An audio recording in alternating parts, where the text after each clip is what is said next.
I got your note, Kevin. Did you really get attacked by a book? Yes. Or maybe. Well, I'm not sure exactly what happened, but it's all very confusing. I was just about to tell Robin. What? That you fell asleep reading another history book and bonked your head on the table? I didn't fall asleep, Robin. But it was a history book, I think. It didn't have a name. Then how do you know what it was about? Because I found it in the history section, of course. Well, I found it after I didn't find it.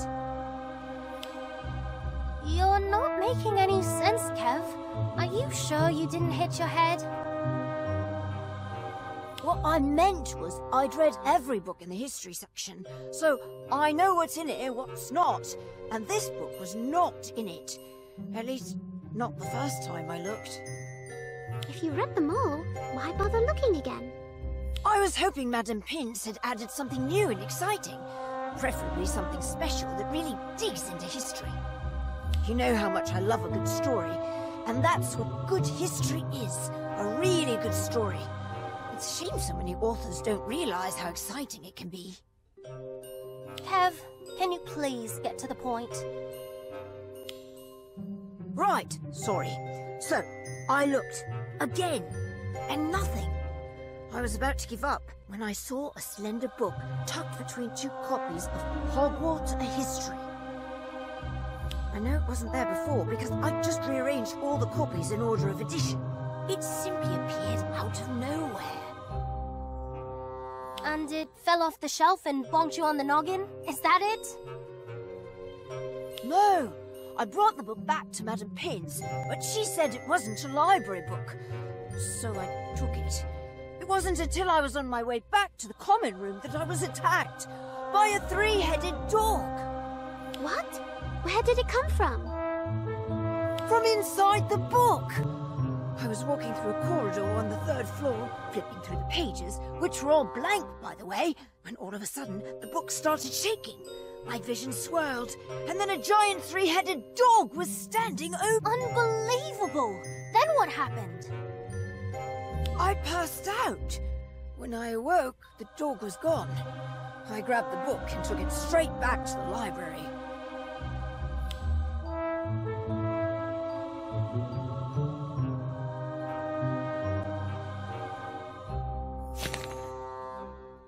Definitely a history book, but this one has a name. Modern history. Well, at least I know Professor Binns will never make this required reading.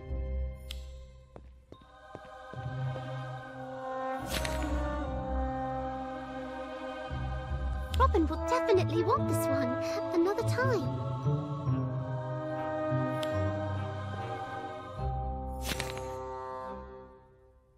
A history of horrible things happening to students. Maybe not this one.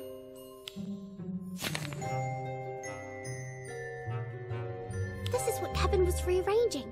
I must be close.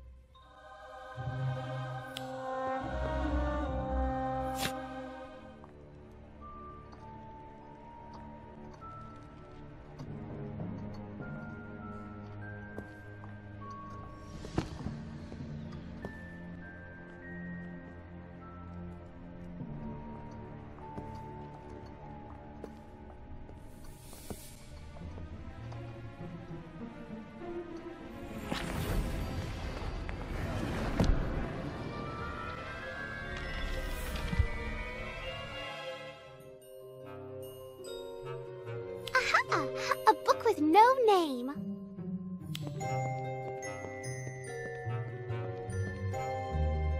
I found it. No name, no text. This must be it. All right. Just keep it away from me. I don't want to see that three-headed dog again.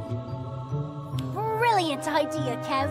Let's start with the beast. Now, who do we know that might have a monster-sized dog? I think Hagrid used to have a three-headed dog. I heard him telling Professor Slughorn how much he missed it. He also said something about tearing up every time he's in the 3rd floor corridor on account of how good a guard dog it was. Kev, didn't you pass out on the 3rd floor? There must be a connection there. Of course. If it's a story about Hogwarts, maybe we need to be where it happened when we open the book. That's how we get the whole story. What if it's about a giant 3-headed dog? Do we really want the whole story? Relax, Kev.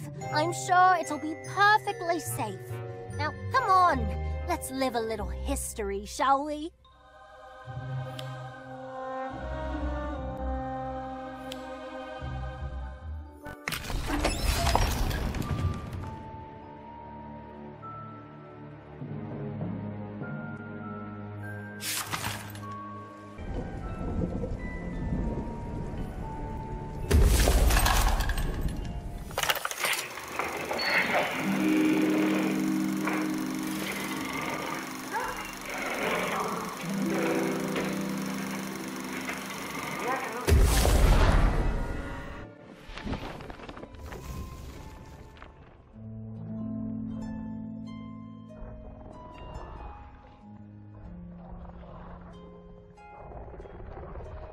We have to move its paw. Come on. Okay, push. I'll go first. Don't follow until I give you a sign. Does it seem a bit quiet to you? The harp! It stopped playing.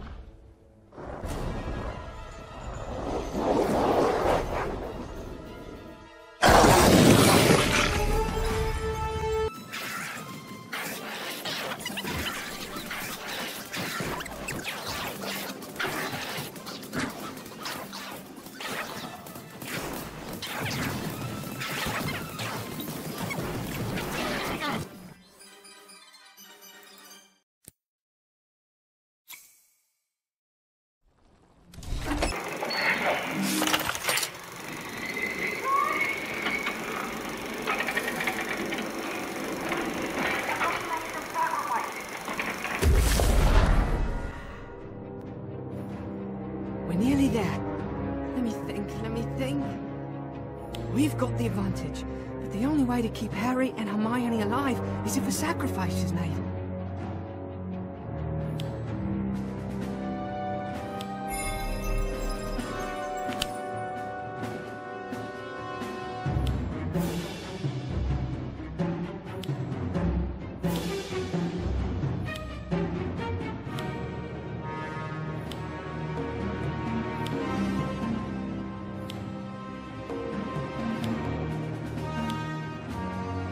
The piece I'm replacing is the knight.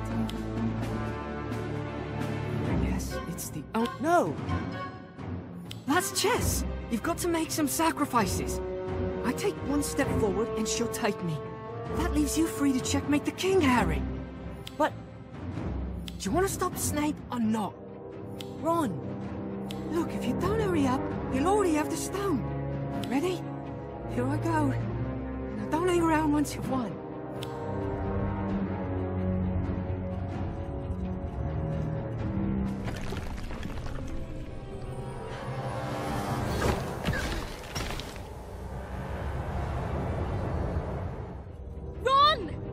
Don't move, Hermione. We're not finished playing yet.